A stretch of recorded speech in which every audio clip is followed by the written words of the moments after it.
What is up, and welcome back to another episode of Blood and Beer, the show where we talk blood sport and we drink beer. Today we're talking UFC 324, recapping that, and then previewing the main card for UFC 325, Volk versus Lopes 2. Get to see it run back again, but yeah, we're just going to jump right into it today. A little late on the show this week, so I'm just merging everything into one, seeing how things are going, just shooting shit at the wall, seeing how they work right now.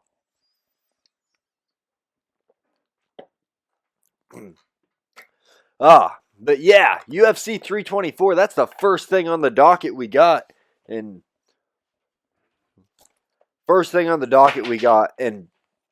it was a fun-ass card.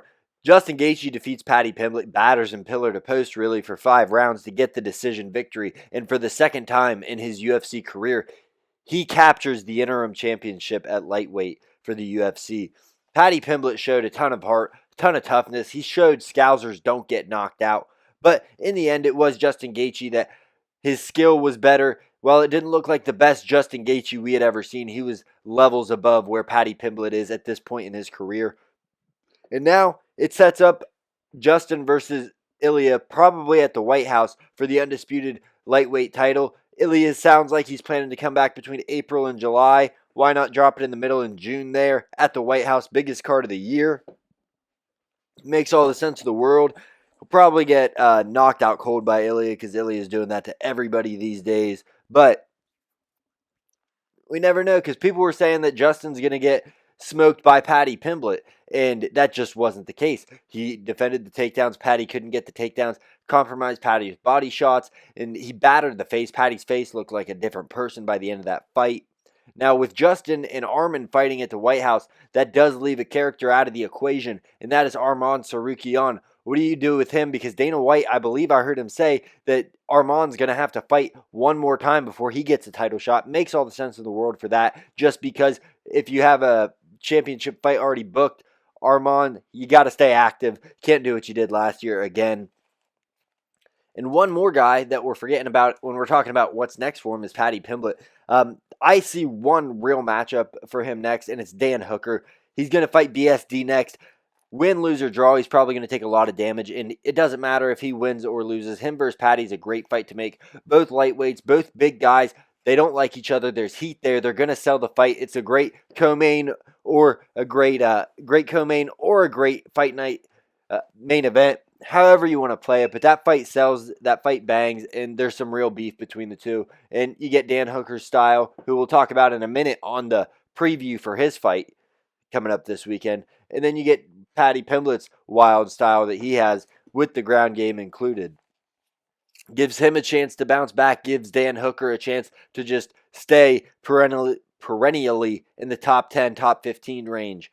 So, yeah, it's tough to say what's next, but that's what I think should happen. I think it should be Dan versus Paddy. I think that's a no-brainer. I don't know what you do with Arman. Tough boat for the kid. But Justin Gaethje versus Ilya, that's got to be the fight. You got to do it at the White House unless you don't want to see the only male U.S. champion right now get knocked out cold at the White House, because that wouldn't be the best look. But move on from the main event. In the co-main event, we had Sugar Sean O'Malley. He wins a unanimous decision over Song Yadong in a fight that took O'Malley a little while to get going. He's been fighting 5-rounders, so he hasn't had to have that sense of urgency that you have to have with a 3-rounder. And Song Yadong, he's a good fighter. The kid's tough. He's always moving forward. It's just he doesn't have that it factor. He doesn't have any one thing special that's going to get him over the hump, that's going to be able to set himself apart from these guys like the Sean O'Malley's, the Petr Yan's, the Corey Sandhagens, these guys at the top that he is just losing to, just barely, but he's still losing. You know, Sean O'Malley, by the 3rd round, he was really moving downhill, entering that flow state that we had seen when he first started to make his run towards the title.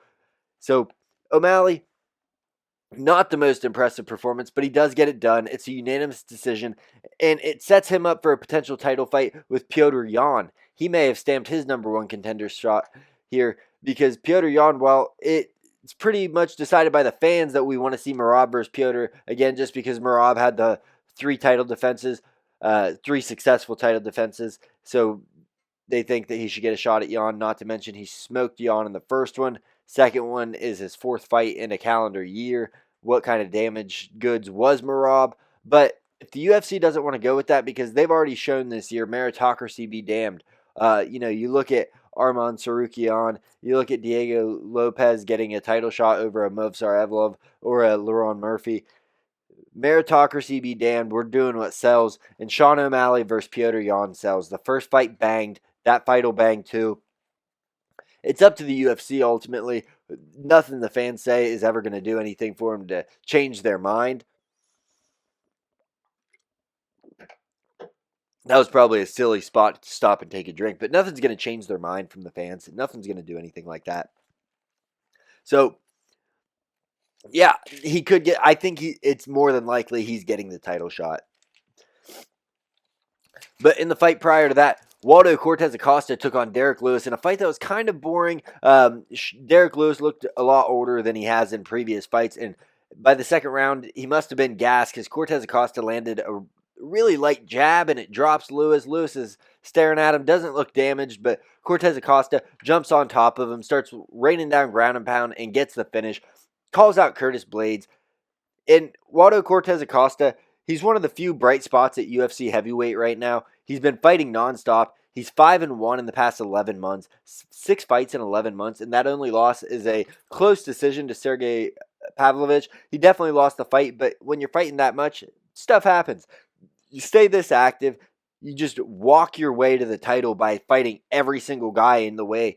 And UFC heavyweight's not that good, so if he can get past Curtis Blades, the next tough grappler he's going to have is Yalton Almeida, but he may have bypassed him by fighting a Curtis Blades, and he could get that title shot. He could get an interim fight with Cyril Gahn if Tom Aspinall is going to be out for a while, or he could get that undisputed title shot against Tom Aspinall, depending on what the timeline's looking like, how much more often WCA is going to fight, and when Tom is coming back. Things could work out well for him, and when you're an athlete at heavyweight for the UFC, I think he's kind of figured it out. If I just use my athleticism, a lot of these guys, they can't catch me. They can't get the takedowns on me. They can't land the strikes on me because I just stay enough out of range. So WCA, he's figured the game out. He's figured it out. He couldn't figure out baseball quite all the way. He had a short stint with the Reds, but here in the UFC, he's got it figured out, and he's activity's the key. That's going to make people like you. He was kind of hated by fans for a while there for being a boring fighter.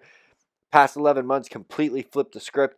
He goes 5-1 in those 11 months. Fans are starting to come around to him. They're saying, hey, I'm familiar with this guy. He fights on every other card. So, yeah, shout out to Waldo Cortez Acosta. And, just elevating your name in the UFC. And then, before that fight, we had Natalia Silva. She picked up a unanimous decision victory over Rose Namajunas.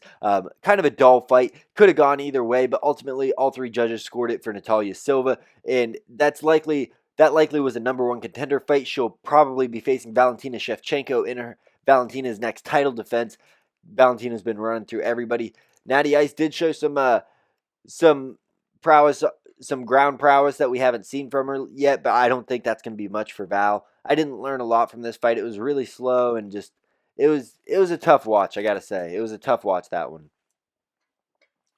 But the main card opener was not a tough watch. Jean Silva and Arnold Allen went to war. Round 1, Arnold Allen comes out with some weird movement, and it's throwing Silva off. It looked like Allen probably won round 1 up until he gets hurt right at the end. Silva just unleashes a barrage of strikes, backs him up to the cage, but saved by the bell is Allen. We go into round 2, and Silva's strikes are looking like they're landing a lot heavier than Allen's. Allen's still firing back, landing good straight lefts right on the jaw of Silva, but Silva's doing a little bit more damage, walking him down a little bit more.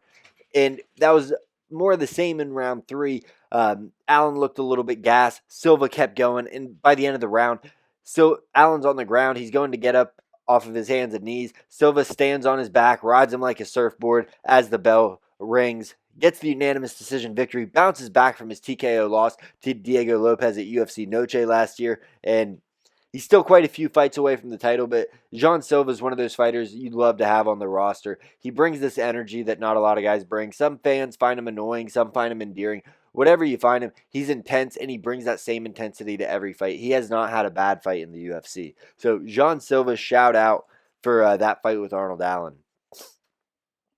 That's all we had for the main card, though. On the prelims, Umar Nurmagomedov picked up a decision victory over Davison Figueiredo. It was less emphatic than I think a lot of people were expecting from Umar Nurmagomedov. He was a minus 1,700 favorite on some books, so he gets the decision, but not much action happened in that fight.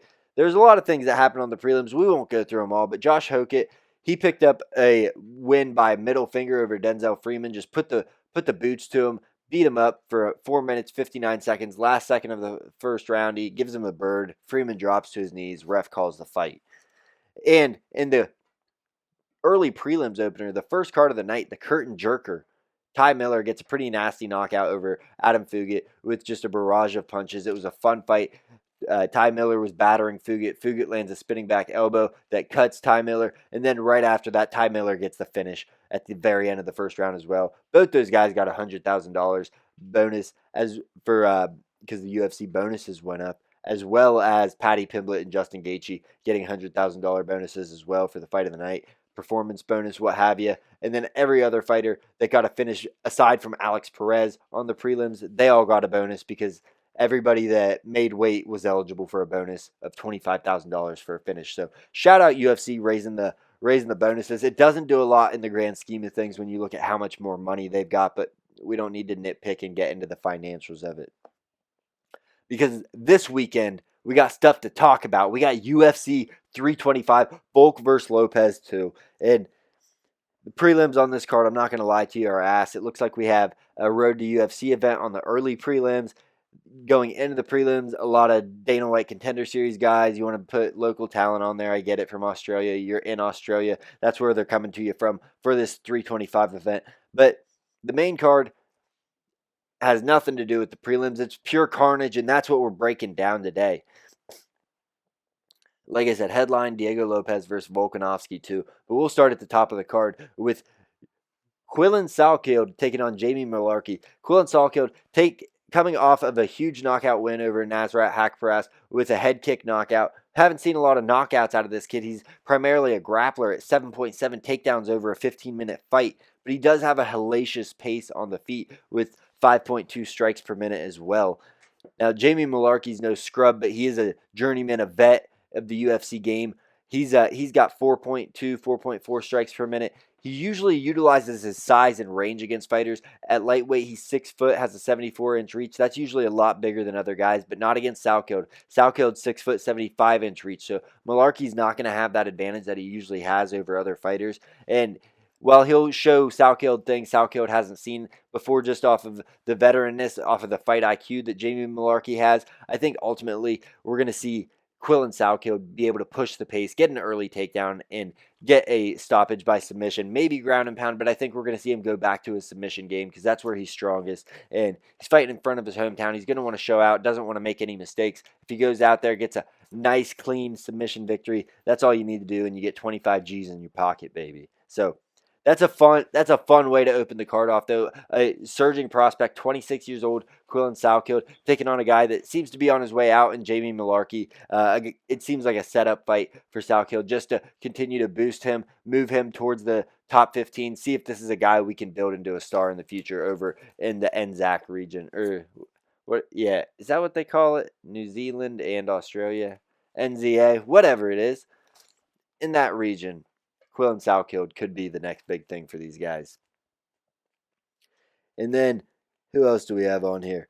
Tai Tuivasa, making his return after 18 months off. He's taking on Talison Teixeira. Now, Tai Tuivasa has not won a fight in 5 fights since his interim title loss to Cyril Gane in an absolute war. He's seemed like damaged goods. He's taken some time off. Weird things have happened in the time off. It seemed like he gained a lot of weight. He must have lost it to get back down and fight in shape. Talison Teixeira, though, 6'7", 6'8". The guy's coming off a knockout loss to Derek Lewis, controversial as it may have been. He's a knockout artist in his own right. Both these guys like to bang, but Talison Teixeira, he's got a lot more range. He's going to have about an 8-inch reach advantage over Tai Tuivasa, and I'm sure he's going to be looking to use that. Tai Tuivasa thrives in the pocket when he gets you to brawl. Does a great job throwing counter strikes off of combinations when you think you're moving downhill on him. He'll just trace your shot right back to your face as you're trying to bring the hand back, and he can crack. he can crack. Both these guys can crack, though. And I just don't know if the time off from Tuivasa, how motivated he is. Is he fully repaired from that skid of 5 in a row lost? I don't know. Taliesin Teixeira, he's fast, he's athletic. He might be too much for Tuivasa. And also, if Tuivasa loses this fight, is that it for him in the UFC? That'll be 6 in a row lost. And you don't want to send a guy like that to PFL who can set him up with donks and just let him knock people out and be a star. But you also, how can you justify keeping a guy on the roster that's lost 6 in a row? It's tough. I mean, you haven't let champions on skids like that stay on the roster. I think Tyron Woodley's was 4 or 5 before they said, hey, bud, we got to let you go. Sayonara. You know, it's not a good look for you to just keep getting fucking smoked out there like this. It's just not good. So it may be Tuivasa's last fight. We'll have to see. We'll have to see where his motivation is, where his mind is, if he's down to bang, if he's the same fighter that he was when he left a year and a half. Well, really, we're talking about 3.5 years ago since he really looked to form where he lit the world on fire, where he was the biggest thing, where everybody was popping shoeies, where everybody was saying, Bam Bam Tuivasa. But I rest my case. I think that Tuivasa is probably going to drop this fight. I don't have a huge feeling for it because at heavyweight it just takes one punch to write the book. One word writes that book. So anything can happen. And Teixeira, while it was a bit of a weird stoppage with Derek Lewis, he did get dropped. He got chinned. His head was rattling. So how good's that chin? I don't know. Will he get hit by Tuivasa at all? I don't know. We'll have to wait and see on that one. But that's a fun fight. You're just giving us carnage. You're giving us fights that are going to bang. And speaking of fights that are going to bang, I'd say this is probably front runner or number 2 front runner for fight of the night before it even happens. Rafael Fiziev versus Mauricio Ruffy. 2 excellent strikers taking on one another. Rafael Fiziev, he's a little more compact, a little closer. Mauricio Ruffy, he's going to be a little relaxed, bouncing in and out, a pick and pop type of style, hands down. So 2 very different striking styles, but they have a lot of the same weapons. They both have really good head movement, really good upper body mobility. They can slip punches by moving all the way from their hips, slip kicks. They're very agile fighters. They're both super quick. I think what sets Fiziev apart in this fight from Mauricio Ruffy is he's competent on the ground, and we have seen Mauricio Ruffy may not be even trained at all on the ground from how he looked in the fight with BSD. I think that if it comes down to it, Rafael Fiziev is going to have the edge on the ground, and he may have the edge on the feet as well. He has a nice jab. He has really good boxing, and if he can crowd Ruffy, not let Ruffy pick his shots, then it's going to be a long night for Ruffy. But if Ruffy can manage to keep the range, stay on the outside, land some body kicks, keep the spinning stuff going from the outside, not the way that Fiziev likes. Fiziev likes to be at a little bit more of a Muay Thai range. Ruffy wants to be at a kickboxing range, and I think that's Ruffy's path to victory. Keep it on the outside, pick and pop. But Fiziev doesn't want to do that. He wants to be in your face swinging, and he wants to be throwing a lot of shots at you. Kicks, punches, knees. He's nasty with it, and he's got good trips to get you down in a decent ground game once he gets you there. So I'm edging Fiziev here, but tough to say, really. Who's to say who's going to win there? And then in the co-main, we have Benoit Saint Denis taking on Dan Hooker. Dan Hooker returning from his loss to Arman Tsarukyan just a few months back, where he got pretty thoroughly handled. A lot of it was groundwork, but how damaged was he in that fight? He was stopped in the second round. BSD's come back after losing 2 fights in a row. He's won his last 2, most recently over Mauricio Ruffy with a round 2. Was it TKO or submission? I forget. I should have looked that up. That's on me. But finishes Mauricio Ruffy in his last fight, and this fight's going to be fun as hell. This will be the leader for fight of the night if Ruffy versus Fiziev is not. This fight is going to bang, though. You got Dan Hooker. He's got great striking. He's tough as nails, durable, not a great wrestler. BSD's a hellacious grappler. He can get submissions all the time. He just blast double legs, tackle you from across the octagon, but also on the feet. The guy cracks. He has a ton of power. Does he have enough power to damage Dan Hooker? We haven't seen Hooker rocked or hurt in quite a few fights since the Arnold Allen, since the Michael Chandler fights, where he's reinvented himself, where he still fights the same, but he doesn't get cracked like that. So will BSD be able to get that off? I imagine he'll be able to get the fight to the ground, and I think BSD can find a finish there. And if Dan Hooker gets finished the same way by BSD that Arman finished him, or in a similar fashion, then maybe you don't do the Patty versus Hooker fight because it'll be a big fall off for Hooker. But if this is a good fight where Hooker loses 29-28 or wins 29-28, you book that Patty fight, no doubt.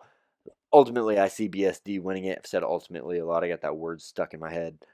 But it'll be a good fight.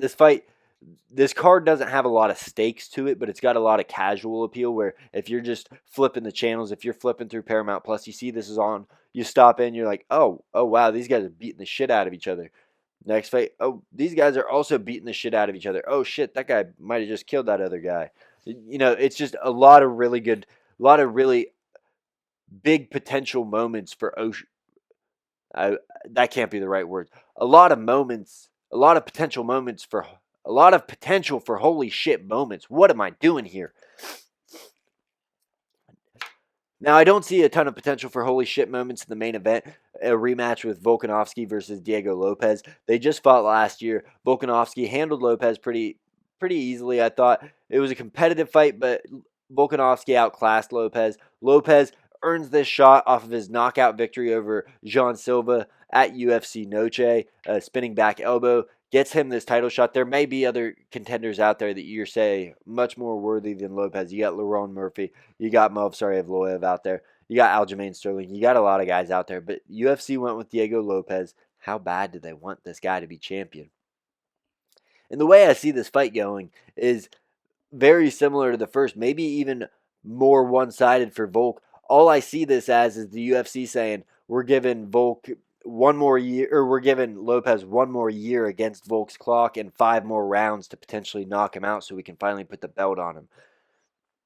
Maybe that's it. Maybe they want to capitalize on the Lopes-Rodriguez beef come UFC Noche and they have this grand scheme ahead. But I think Volkanovski's fight IQ, his ability to control the distance, his ability to get out of the way of strikes and not let Diego Lopes get in front of him to be able to set his feet and land the power shots that he likes to. I like Alexander Volkanovski to win this. I'm pretty confident in that, but there's absolutely a world where he gets chinned.